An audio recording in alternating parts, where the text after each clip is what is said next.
just want to tell you a little story about the Maximum Man Conference and myself. I got to attend that conference in 2005.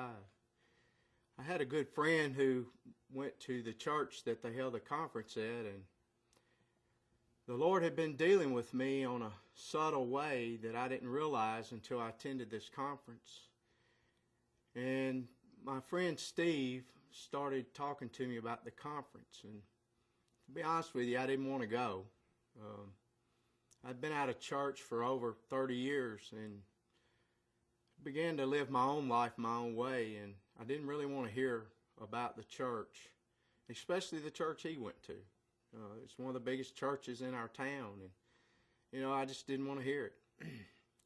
But my friend didn't give up. He kept talking to me, and he got to where to me it was badgering, that he just badgered me, and I finally just told him I would go just to shut him up. I didn't realize that it was going to change my life, because when I got there, I felt the presence of God when I walked in. You see, there's something different about a Maximum Man Conference. Whether you know Jesus intimately or you haven't met him at all, there's something different about these conferences, because when you get there, it's men and they're worshiping God together.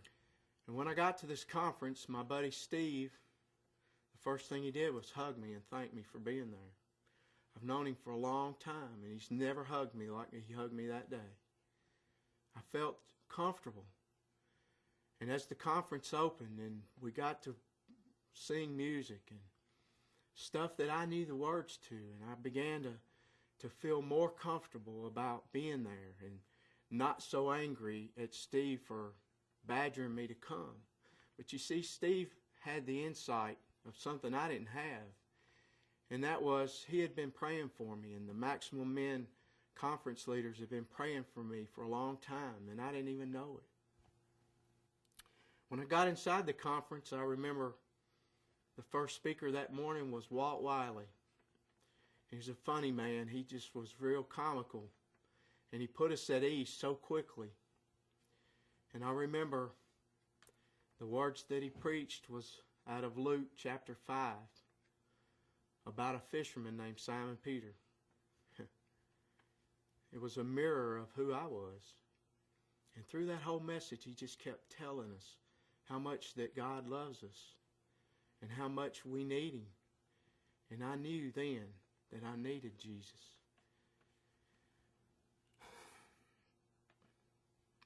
And I remember at the end of that, at the end of his speech, he got us to bow our heads. And I remember him asking, if anyone here needs Jesus, today's the day to ask him into your heart. And for the first time in my life, I prayed that prayer. And when I did, the most awesome, wonderful peace came in my heart. Peace that I can't even describe. And I knew at that very moment that Jesus was in my life. And I'm telling you, it's changed my life so drastically. I'm not perfect. I don't claim to be perfect. But I know that through God, all things are possible. I still struggle with my finances. I still struggle with my family. But I know now what I didn't know then is that Jesus is my confidant. He's the person I rely on every day to help me.